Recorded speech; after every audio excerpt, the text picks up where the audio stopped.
배움을 돈으로 바꾸는 기술 여섯 번째 이야기. 돈은 존중하는 사람을 따라온다. 해야만 하는 일을 즐길 수 있다는 것은 최대의 보수입니다. 저는 어떤 일을 하더라도 즐거움을 느끼곤 하니 더할 나위 없는 보수를 받고 있는 셈이죠. 그렇다면 돈은 얼마를 받아도 상관없느냐고 물으시는데 전혀 그렇지 않습니다. 돈은 그 일에 대한 대가로 주어지는 것입니다. 일을 잘하고 사회로부터 높은 평가를 받는다면 그만큼 많은 돈을 받을 수 있습니다. 조금이라도 더 높은 평가를 받고 싶거나 조금이라도 사회를 위해 이득이 되는 일로 인정받고 싶다면 이를 통해 얻는 돈에 대한 큰 관심을 기울여야만 합니다.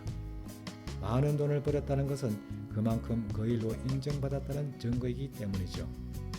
경영자의 입장에서도 돈은 사용자에 대한 평가입니다.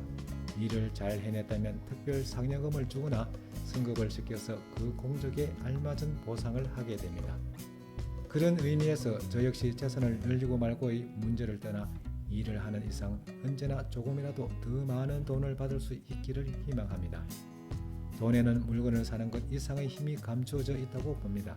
그러므로 돈은 얼마를 받든 상관없다는 생각은 절대 해서는 안 됩니다. 단 한 푼이라도 존중해야 합니다. 그것이 돈에 대한 기본적인 자세입니다.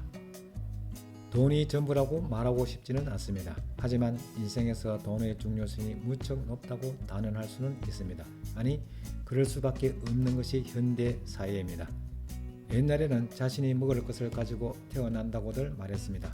하지만 현대 사회에서는 직장을 잃고 급여가 끊기면 노숙인이 되기도 하고 끼니를 때우기 위해 돌아다니며 배고픔을 참을 수밖에 없게 됩니다. 이렇게 생활하는 이상 그 누구도 높은 뜻을 품을 수 없습니다. 개발도상국을 방문하면 초등학교에 가 있어야 할 애매한 연령대의 아이들이 관광객에게 동전을 달라고 조르거나 산 토산품을 사려며 고사리 같은 손을 내밀며 다가오지요. 이 아이들에게서 밝은 미래를 기대하기는 어려울 것입니다. 빈곤이 두려운 건 그것이 세대를 넘어서 후대에게 이어지기 때문입니다. 가난한 부모는 자녀를 만족스럽게 교육시킬 수 없고 충분히 교육받지 못한 아이들은 가난의 굴레에서 쉽사리 빠져나올 수 없게 됩니다.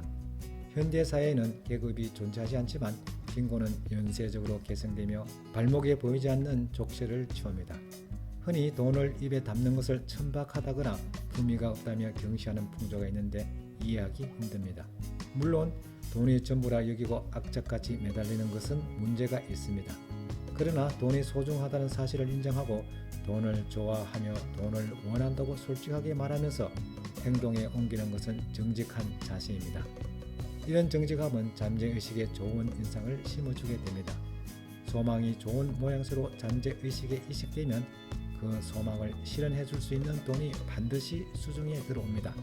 그러므로 돈에 대해서는 더욱 솔직하게 행동할 필요가 있습니다.